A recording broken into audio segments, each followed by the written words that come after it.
Let's talk about, well, doctors on strike and doctors not helping working class men needing treatment for pancreatic cancer because, well, they simply don't attend hospitals. Talk to Professor Carol Sikora, Medical Director of Rutherford Cancer Centres. Good afternoon to you, Carol.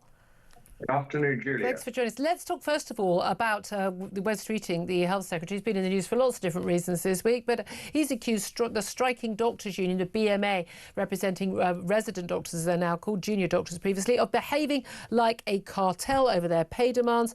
He basically says that that it was time for the BMA to get real. Increasingly clear, he said they're no longer a professional voice for doctors. They're behaving like a cartel, and they threaten not just the recovery of the NHS under this government, they threaten the future of the NHS, full stop. And he says it's a morally reprehensible position.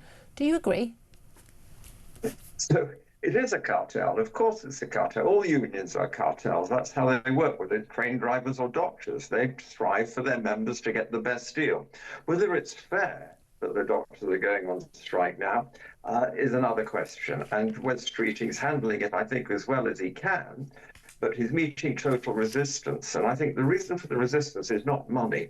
It's a complete disillusionment with the NHS and the whole operation of it, the way it works. And the fact that the doctors feel they've been pushed aside.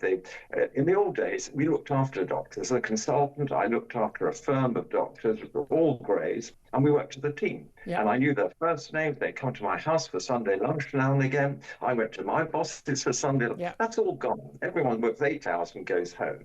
The NHS is not what it used to be. So we have to have different mechanisms to run it. And I think the young doctors see that. And that's why they're choosing to go to Australia, New Zealand, all these lovely places.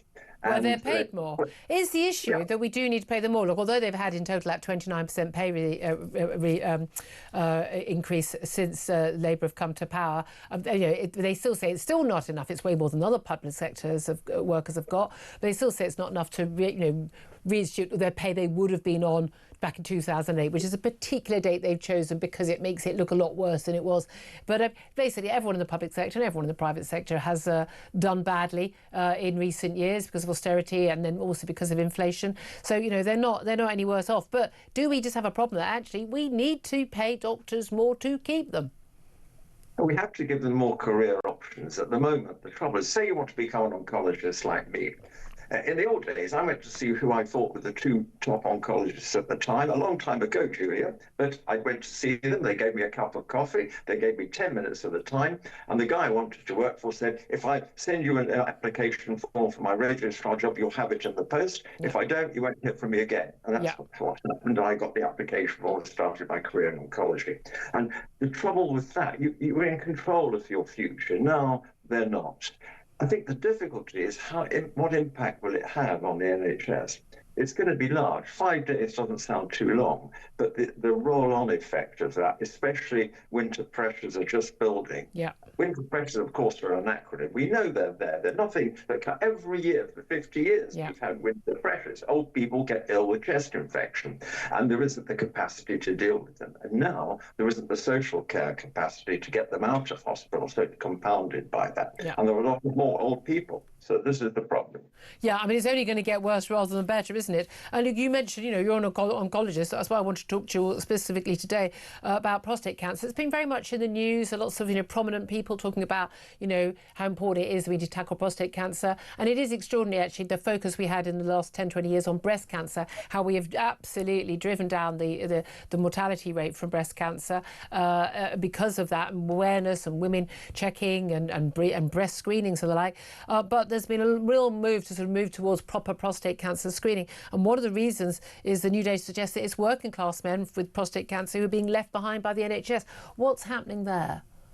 The NHS is a complex system, and more educated people can handle complex system better than people with poorer education. You mean also sharp-elbowed middle classes? Exactly. And the other problem is the way around it is to be assertive but not aggressive. And the difficulty, when you have to be nice to the reception, the people that are important in decision making in the NHS to you are not who you think. They're not the consultants, they're not the senior matron in a hospital. They're the little people that are totally undervalued by everybody. If you're nice to them, or even better, you give them a Christmas card or a bottle of wine to my secretary, it has so much more impact on the I don't patient's think you should journey. have to do that. Look, I was a receptionist at a GP surgery where my mum was working after school, and I know how powerful the receptionist is, but I don't think you should have to be, other than, of course, professional and friendly and polite and respectful to people. Absolutely, it goes without saying, surely. But isn't it a lot of it the fact that actually, as with all cancers and all long-term ailments,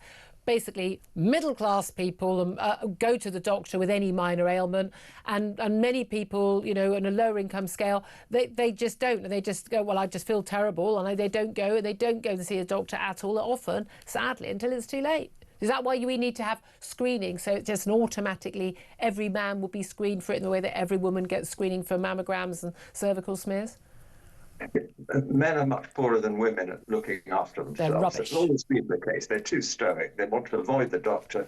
With prostate cancer, the average age is 72 when you get prostate cancer. So it is the predominant retired folk. And grumpy old men don't like going to the doctor. Their wives often have to push them. And you see on the referral, the GP said that his wife brought him along to the surgery, and I'm referring him on to you.